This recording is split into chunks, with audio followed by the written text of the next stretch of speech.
The reason the West is there is because of the West's interests, and that will collide with Arab interests at some point in the future. Now, this is not to do with terrorism, but of course, if you then prevent Arab expression, this very exciting rebirth that is happening, which is not anti-Western, it will become anti-Western again if the West's hand is seen to be meddling. And there are already indications of that. Look at the British having sent an SAS team and MI6 agents into Libya in this botched attempt. I mean, feeble as that was, it's a kind of indication that the West can't keep its fingers out of Middle Eastern politics. Robert Grenier, is that a fair depiction of what's going on? That the US will always butt into the affairs of other countries, even though it says that it may not be doing so?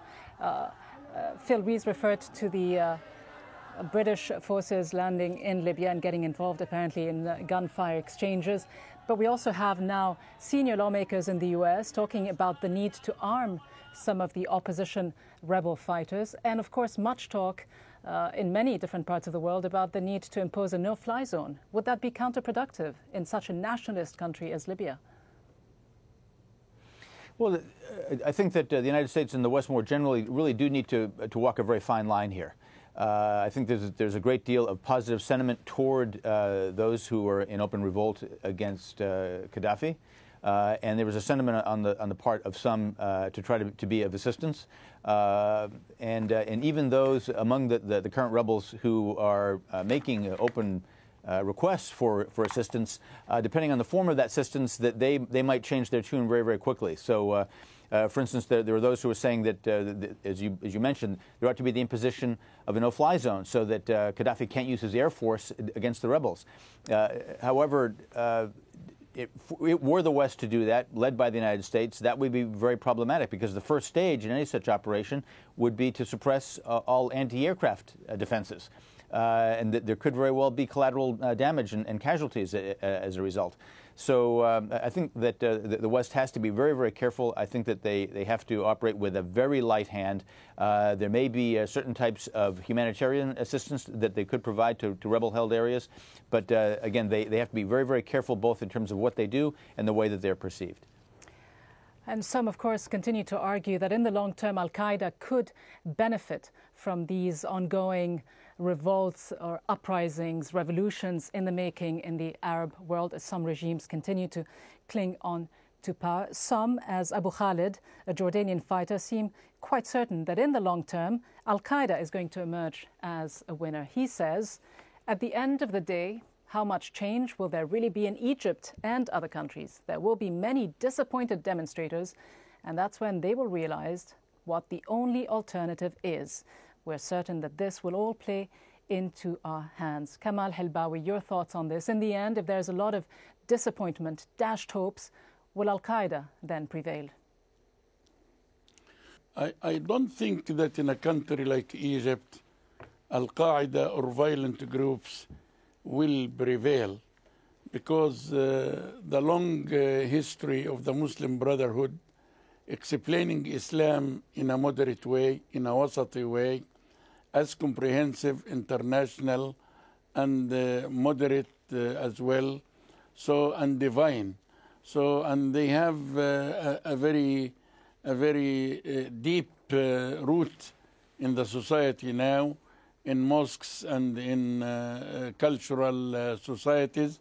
So the culture of the Egyptian society have almost become moderate Islamic understanding, not violent and terrorist or extremist ideas like we used to have in the 80s and the 90s by the Jamaat Islami and by the Jihadi Islam. But in a country like Libya, where Gaddafi has stopped every aspect and every culture and every move and every movement, and he made Abu Salim massacre, where even Muslim Brotherhood who were moderate were, you see, included in the massacre as well. And I know some of the Libyan fighters who went to Afghanistan. There was a large number of them.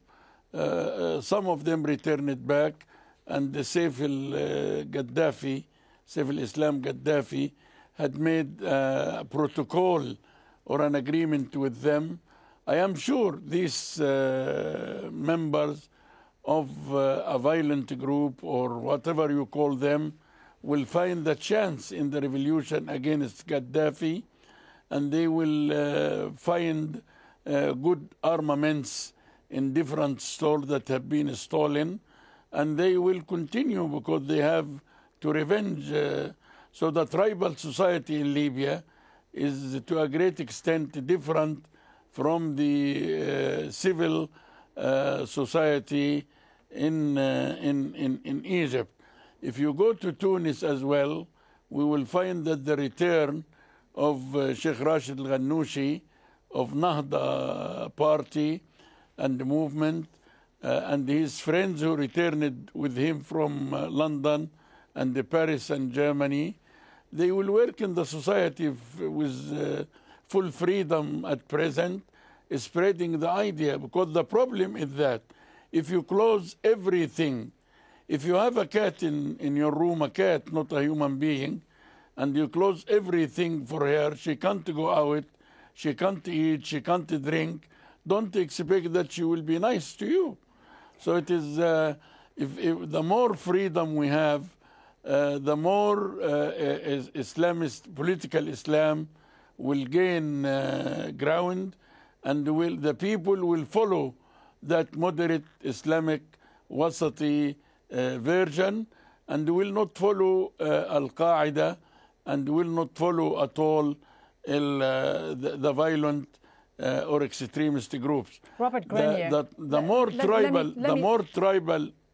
Go ahead. The more tribal places you have, you can find some extremism because of lack of proper understanding of Islam.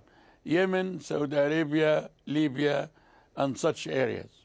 Robert Grenier, then how concerned will the United States be about this ideology? Because we tend to talk a lot about Al-Qaeda, though it has appeared to have become, in the last few years, largely a franchise. Many people using the name Al-Qaeda, Al-Qaeda in the Maghreb, and so on and so forth. It appears to have become more of a concept, less of an organization. So just how much of a cause for concern will there be in Washington that the ideology could continue to spread? Well, yes, there are those who will remain firmly attached to the cause. I don't think there's any question about that. And yes, absolutely, the organization, such as it is much more of a franchise. It really doesn't have a very strong internal structure. It's a number of disparate groups who have branded themselves in similar ways because they share a similar ideology. But what I think we need to worry about now is the environment in which they will find themselves. And I think that we need to be very concerned lest a situation arise like the one which is apparently hoped for by this jihadi whom you quoted just a few moments ago. He apparently is hoping for the failure of this democratic awakening. He is hoping that the aspirations of the people will be frustrated,